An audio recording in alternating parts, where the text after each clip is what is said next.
Всем салют, на связи Антон Семенов, и в новом видео из Зеленоградска, уже 4-м по счету, мы как никогда прекрасно погуляем по курорту Калининградской области. Я покажу вам как туристические места, так и те точки, куда чаще всего турист не доходит. Приятного просмотра и давайте начнем. Вот так выглядит, друзья, вокзал в городе Зеленоградске. Если вы приехали на электричке, то выходите где-то оттуда. Здесь автобусная остановка, очень много людей, честно скажу. Даже не знаю, где меньше людей будет на электричке, либо на автобусах, которые вот как раз отсюда и отходят. Здесь разные палатки, кафе, магазины. Тут очень много людей отдыхает. Вот столько людей, друзья, в Спаре, который находится прямо рядом с вокзалом. Вот там посмотрите, вот с этой стороны кассы. Я зашел в Спар просто, чтобы купить водички. Сегодня 2 августа, плюс 23 градуса. Не сказать, чтобы жарко, но водички попить, освежиться хочется. Мы с вами на пересечении курортного проспекта. Туда вернемся чуть позже, а пока хочу повернуть направо и показать вам очень красивый сквер. Сквер Королевы Луизы. Пойдемте посмотрим вовнутрь. Тут большая зеленая территория. Вот у нас в Калининграде еще, кстати, не отцвели розы до конца. Просто пространство, где много лавочек. Посидеть, наверное, здесь в жаркий день будет не так жарко. С удовольствием в прохладной такой вот обстановке. Ой, какая красивая там библиотека у нас в Калининграде. Распространено, может быть, в вашем городе также. Такие места, куда вы можете принести свои прочитанные книги и что-то для себя из новенького взять от людей, которые, так же как и вы, когда-то принесли книжку.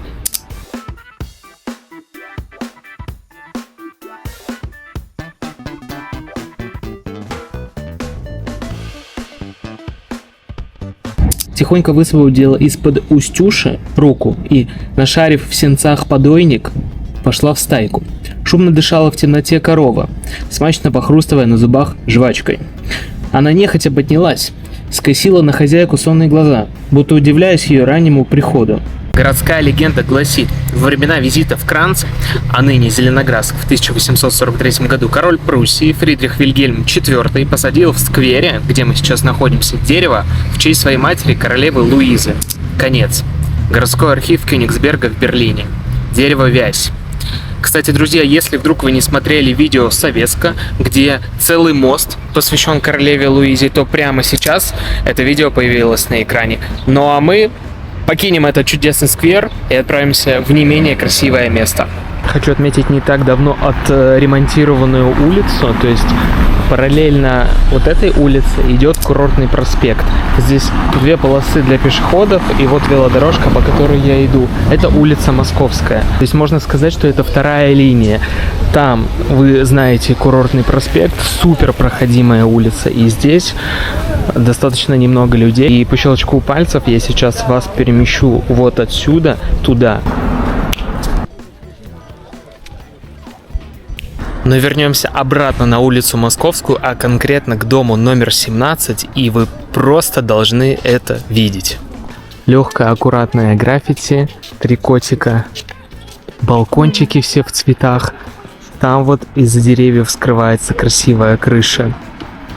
И это вот одна из частичек, один из уголочков Зеленоградска, и их тут очень много. И если вы идете по улице Московской и никуда не сворачиваете, то рано или поздно вы попадете на отель-бутик «Парадокс». Это развлекательный целый комплекс, который вмещает в себя помимо гостиницы, кафе и рестораны и вот такую вот шикарную башню, где находится наверху смотровая площадка, вот как вы можете разглядеть, там люди наверху, а также музей черепов и скелетов, аббревиатура МЧС, и музей кошек под названием Мурариум.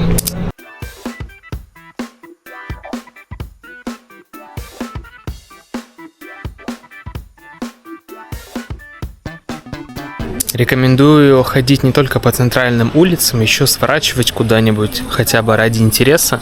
И можете увидеть вот такие интересные здания.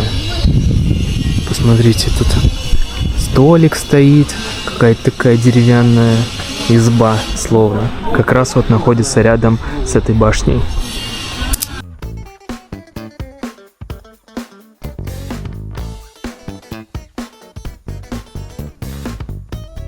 Смотрите, самые расслабленные коты в Зеленоградске. Вот где кот, там еда. Они, мне кажется, тут просто везде прикормлены. Просто котик, который вот лежит. Эй, рыжий. Красавица, он зевает, разбудили бедного. Как ни петляй, а все дороги все равно выводят на курортный проспект. Что могу сказать? Каждая торговая площадь по-хорошему заманивает своего туриста красивыми яркими вывесками, у кого насколько хватило бюджета и разрешения администрации. Давайте на этой кофейне с прекрасными зонтиками и остановимся. Посмотрите, во-первых, как тут интересно устроен пол. Кофе — это просто счастье, и это счастье можно пить. Но я не думаю, что это сказал Эммануил Кант. Тут у нас зона, можно посидеть, детская площадка, ну и вот тут попить кофейка среди растений. Очень круто.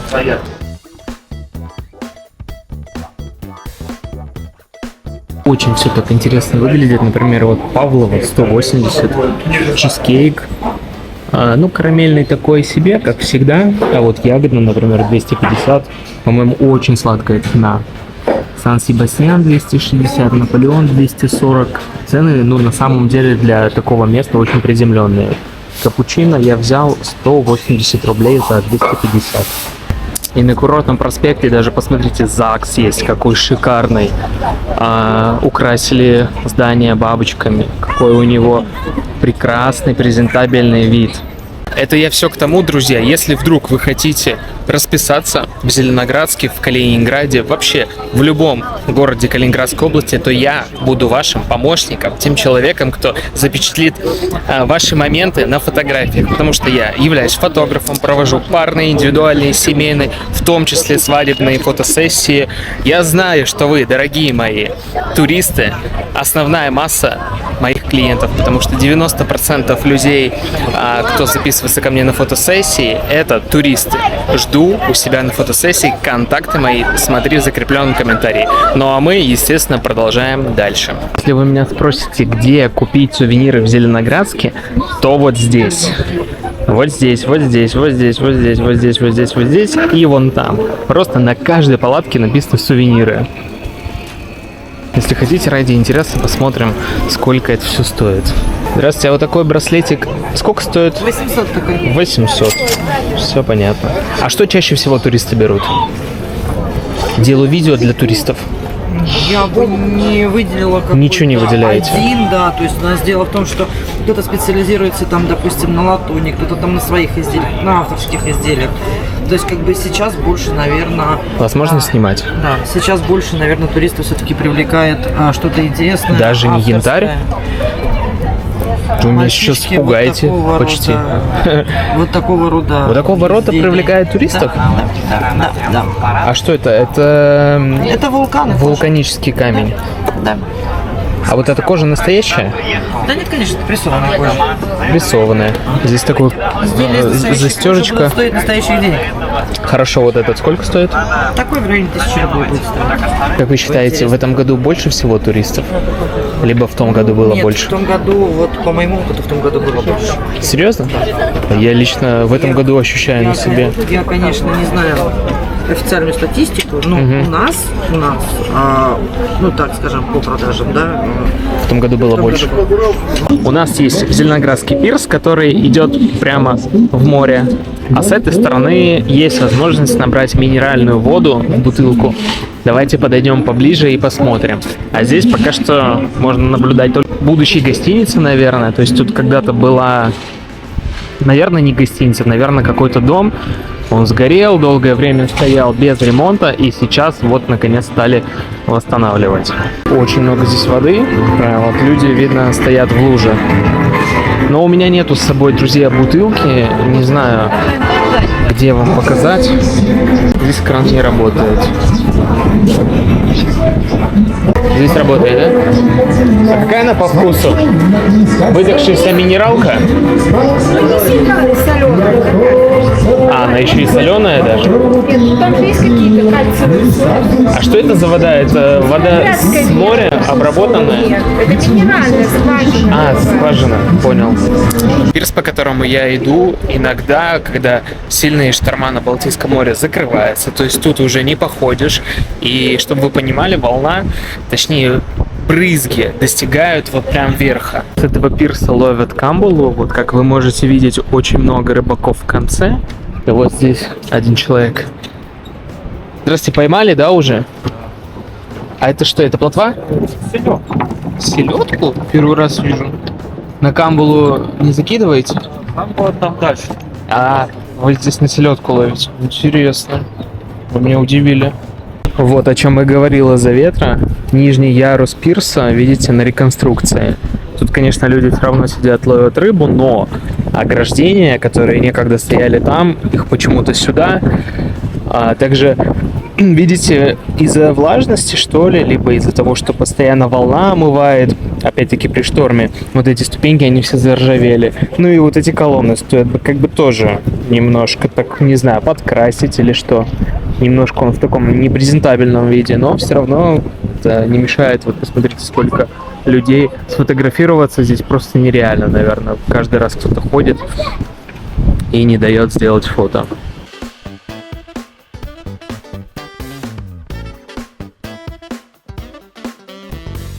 Только в Зеленоградске туалет стоит 50 рублей. Вот ради интереса напишите в комментариях, если вы вдруг тоже из какого-то курортного города, скажите, пожалуйста, сколько у вас стоит туалет. Ей-богу, меня вопрос этот очень сильно волнует. Знакомая у меня отдыхала в Турции, и даже там, в Турции, в Стамбуле, там стоил туалет рублей 15. За что 50 рублей в Зеленоградске люди платят, чтобы сходить в туалет? За что? Да, вы, возможно, хотите сказать, ну, наверное, зарплаты высокие у этих людей, кто там работает. Могу сказать нет. Вот клянусь, я подходил, спрашивал, зарплаты у них 25 тысяч рублей. Самые низкие, самые обычные. Друзья, ввожу в курс дела от пирса. Мы пошли с вами налево. Пока здесь ничего особого не происходит, ничего вам и не показываю. Просто променад, да, всякие кафе, рестораны, также через, наверное, каждые 200 метров спуски к морю. Тут отличная велодорожка в Зеленоградске, которая разделена, вот как вы можете видеть, на две полосы. Одна вперед, другая назад, соответственно. Ну и большая тут зона для пешеходов. Прямо напротив отеля Априори есть спуск к пляжу. И вот стою я на ступеньках и знаете, что думаю? Хочется искупаться, но с другой стороны плюс 20 сейчас на улице, я буду обсыхать, наверное, час. Вы меня простите, просто глазками посмотрим на море, купаться не хочу, будет очень холодно. Вот местечко, которое я выбираю, в целом, наверное, раза 4 был здесь, рядом спасательная вышка, ничего с вами не случится, вон там вы ложитесь, такое местечко, куда особо не попадает ветер, ну и, пожалуйста, купаетесь. Сейчас тоже купаются люди, я думаю, вода неплохая. Вчера буквально был здесь, искупался, поскакал по волнам, ну и в целом обсох нормально, быстро. Но сегодня еще холоднее, чем вчера. И вчера было плюс 22, наверное, сегодня еще меньше температура. В Зеленоградске, как и сказал, большой культ на велодорожке, а также существуют вот такие вот прокаты. И отвечая на вопрос, можно ли взять велосипед в Зеленоградске, поехать по велодорожке и сдать, к примеру, в Пионерском, либо в Светлогорске, мой ответ да. Взять тут, сдать там. Такой же сервис, как и здесь, будет в Светлогорске, либо в Пионерском. Вас можно снимать?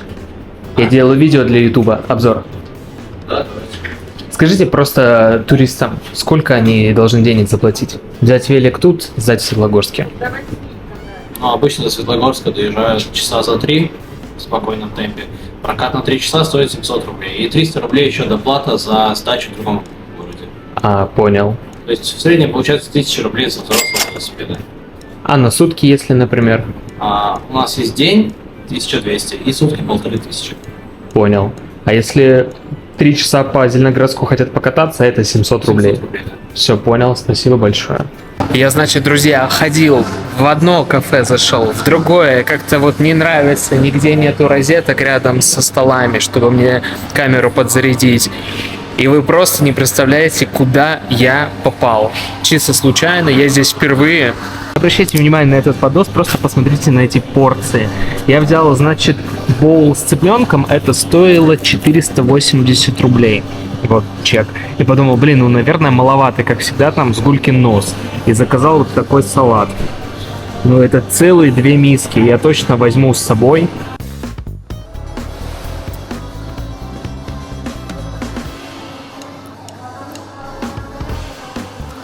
Очень вкусно, что могу сказать, друзья. Сама по себе тарелка много весит. Но, друзья, скажите мне, это законно или нет? Как может быть закат таким красивым? И это все Зеленоградск. Вы просто посмотрите на этот жилой комплекс. Ну это разве по правилам каким-либо? Ну это перебор. Я так поел плотно, что, мне кажется, водитель электрички вот так вот выглянет в окно, посмотрит, спросит, кто там такой толстый, что мы не можем двинуться. И это буду я. Ты такой толстый. Пожелали какому-то Саше удачи, но я Антон. Но, в принципе, могу удачу Саши себе взять. Вот там мы с вами сидели, а здесь, смотрите, какой закат. Все, помните, облака, вот эта вот пелена, которая была на небе, разошлась. Это великолепное солнце специально для нашего сегодняшнего выпуска.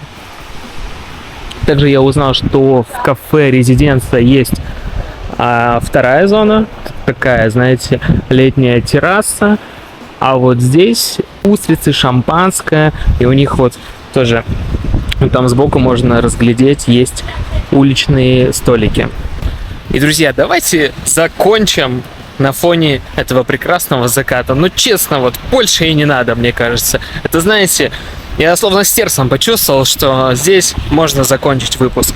Я, знаете, думал, надо, наверное, третий выпуск про Зеленоградск, но снять уже таким вот просто взять и сделать обзор на все, вот закрыть все потребности туриста. Но в очередной раз без какого-либо сценария отправился в этот город, прогулялся, показал вам, посмотрел сам. И, ну, на самом деле, имею еще массу желания, возможностей. И готов снимать, мне кажется, Зеленоградска пару штук так точно роликов. Если вы если вы поддержите мою идею, напишите в комментариях. Антон, гуляем по Зелику, смотрим еще места, кушаем, пьем вкусный кофе. Я только за.